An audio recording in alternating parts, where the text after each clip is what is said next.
आइए सुनते हैं आज की कहानी सियार और चूहे। भोजन की तलाश में सारा जंगल छानते हुए एक दिन एक सियार की नजर चूहों के एक समूह पर पड़ी।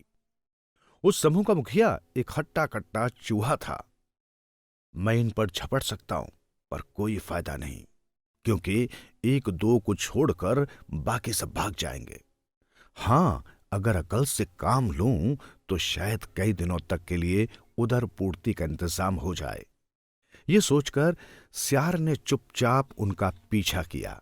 जब सारे चूहे अपने बिल में घुस गए तो वो बिल के बाहर ही एक पैर पर खड़ा हो गया।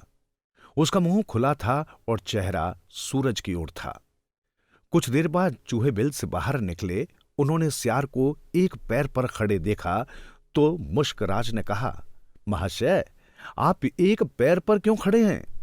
यदि मैं चारों पैर धरती पर टिका दूंगा तो मेरे बोझ से धरती धंस जाएगी। धूर्त सियार ने उत्तर दिया, आप अपना मुंह खोले क्यों खड़े हैं?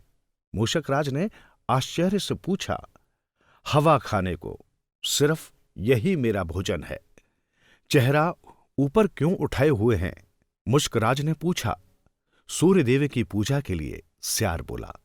हम किस्मत के कितने धनी हैं कि महान संत हमारे बीच पधारे हैं। हम सुबह शाम इनकी सेवा किया करेंगे। मुश्कराज ने चूहों को निर्देश दिया। उधर सियार मन ही मन प्रसन्न हुआ, क्योंकि उसका काम बन चुका था।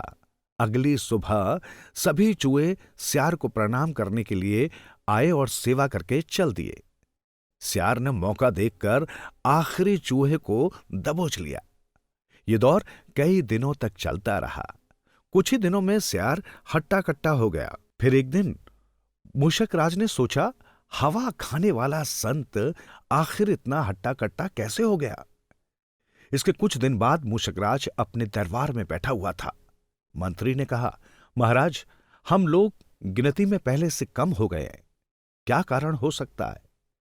मुझे उस सियार पर शक है, जो दिन प्रतिदिन मोटा तगड़ा होता जा रहा है। कहीं ये सियार ही तो?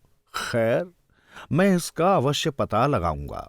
अगली सुबह सब पूजा के लिए चलने लगे तो मूषकराज ने कहा, आज तुम सब आगे चलो, मैं पीछे चलूंगा। रास्ते में मूषकराज सोचता रहा, यदि मेरा अनुमान ठीक है तो वो धावा जरूर बोलेगा। मुझे सचेत रहना चाहिए। अगले ही क्षण सियार मूषकराज पर झपटा, किंतु वो चूक गया। उधर मूषकराज ने फुर्ती से अपने दांत सियार की गर्दन में गड़ा दिए और उसे खत्म कर दिया। इस कहानी से हमें ये शिक्षा मिलती है, धूर्त व मक्कार प्राणियों से सदैव बचकर रहना चाहिए।